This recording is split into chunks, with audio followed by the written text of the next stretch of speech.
برادران ملت اسلامیہ، السلام علیکم ورحمۃ اللہ وبرکاتہ۔ الحمدللہ الحنان المنان الذي خلق الانسان وعلمه البیان، والصلاة والسلام على رسوله سید الانس والجان وعلى آلہ واصحابہ ذوی الخیر والاحسان، اما بعد فاعوذ باللہ من الشیطان الرجیم، بسم اللہ الرحمن الرحیم۔ والذین آمنوا وہاجروا وجاہدوا فی سبیل اللہ والذین آووا ونصروا اولئک هم المؤمنون حقا لهم مغفرۃ ورزق کریم، صدق اللہ مولانا العظیم۔ بارگاہ رسالت معاب صلی اللہ تعالی علیہ وسلم میں درود پاک کا ہدیہ پیش کریں۔ اللہم صلی علی سیدنا و مولانا محمد معدن الجود والکرم وآلہ واصحابہ الکرام وابنہ الکریم وبارک وسلم صلاة دائمة سرمدا ابدا۔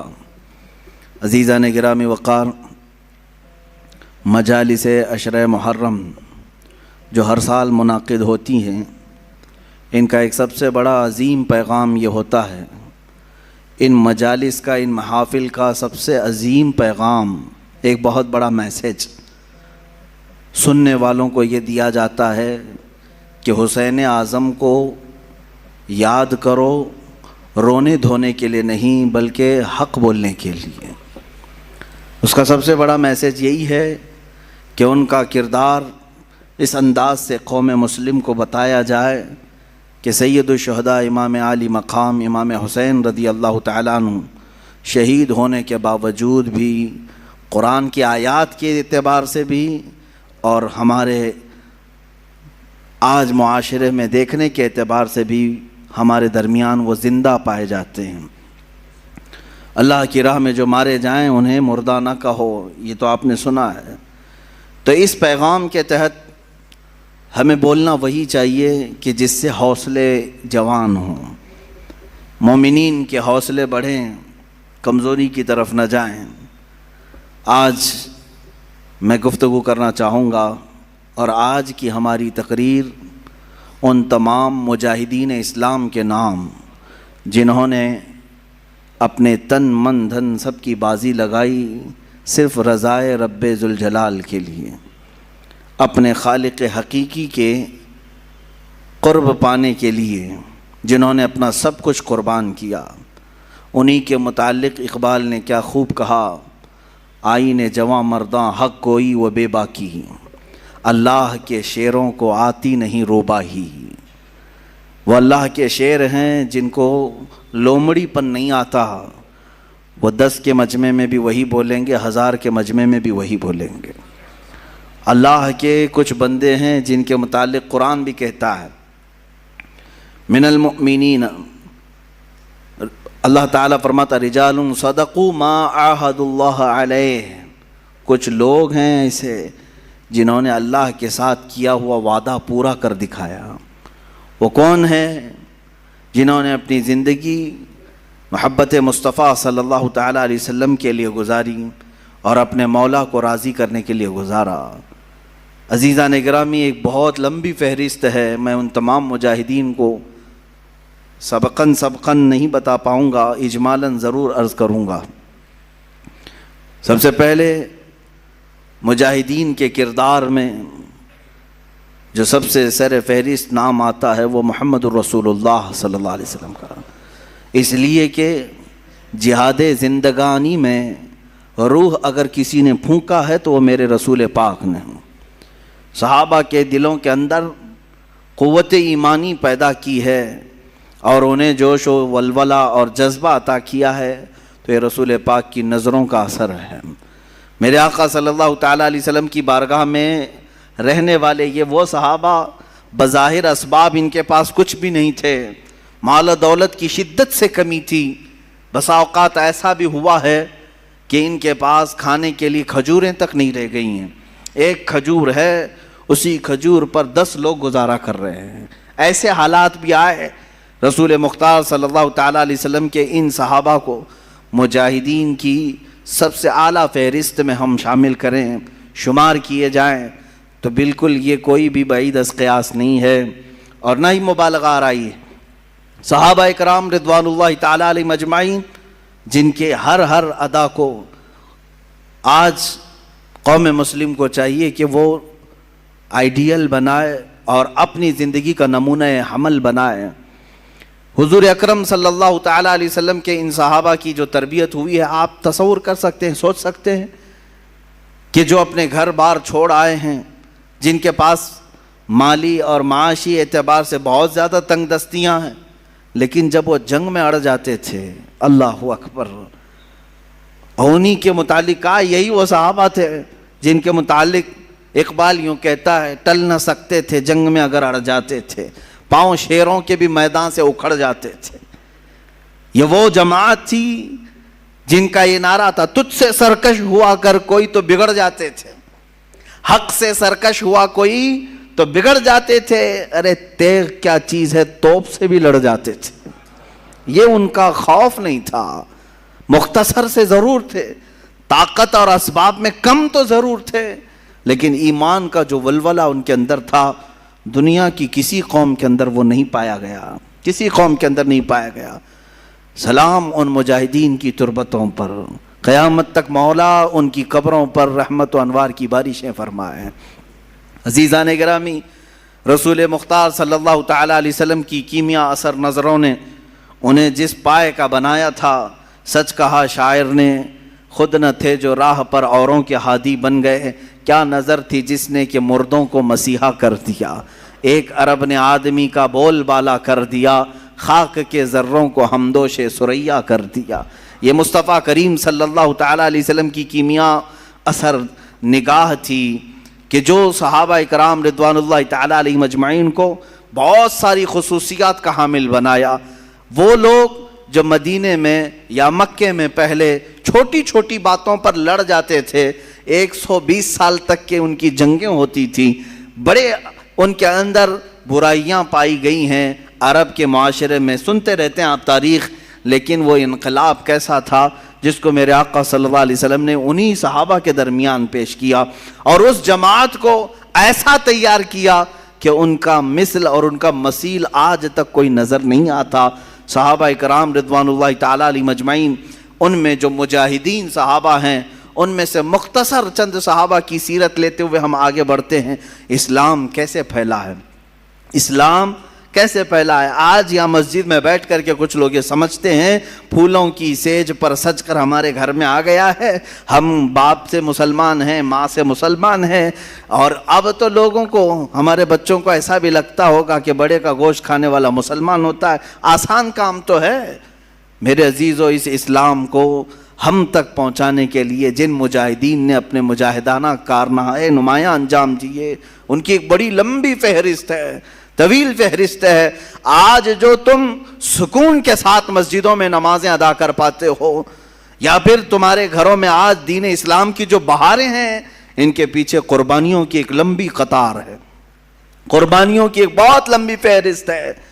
رسول مختار صلی اللہ تعالیٰ علیہ وسلم کے وہ صحابہ جن کی زندگیوں کو دیکھے مشقتوں کا سامنا، مصیبتوں کا سامنا جو کرنا پڑا، یہ کربلا کے بیانات میں ہونا ضرور چاہیے، جہاں ہم حسین اعظم کے مجاہدانہ کردار کو بیان کرتے ہیں، ساتھ ہی رسول پاک کے دیگر جانثار صحابہ کی جہاد کو بھی ہم بیان کرتے ہیں، ان کے مجاہدانہ کردار کو بھی ہم بیان کرتے ہیں۔ اس کی وجہ یہ ہے کہ میرے عزیزو، صحابہ اکرام اور اہل بیت ہمارے لیے دونوں ہی عظمت کے حامل ہیں، اور ان دونوں کے ساتھ ہی ہم جنت کے طلبگار ہیں۔ میرے آقا صلی اللہ تعالیٰ علیہ وسلم کے یہ چند صحابہ جن کے کردار کے متعلق میں عرض کر رہا ہوں، اے نوجوانوں، وہ معاشرہ کیسا تھا جس میں باپ اور بیٹا اس بات پر لڑ رہے ہیں کہ کل بدر میں مجھے جانا ہے کہ تم کو جانا ہے۔ کوئی کھیل کے گراؤنڈ میں نہیں جا رہے تھے، بدر کے میدان میں، مدینے سے 160 کلومیٹر کی دوری ہے، باپ اور بیٹا رات کے وقت گھر میں لڑائی کر رہے ہیں اس بارے میں۔ بیٹا کہتا ہے نہیں میں رسول پاک کے ساتھ جاؤں گا، باپ کہتا ہے نہیں میری عمر زیادہ ہے، میں رسول پاک کے ساتھ جاؤں گا۔ بیٹا کہتا ہے آپ بوڑھے ہو چکے ہیں، جوانوں کی وہاں ضرورت ہے۔ ان دونوں کی تکرار ہوتی رہی، یہاں تک کہ دونوں نے قرآن اندازی کی،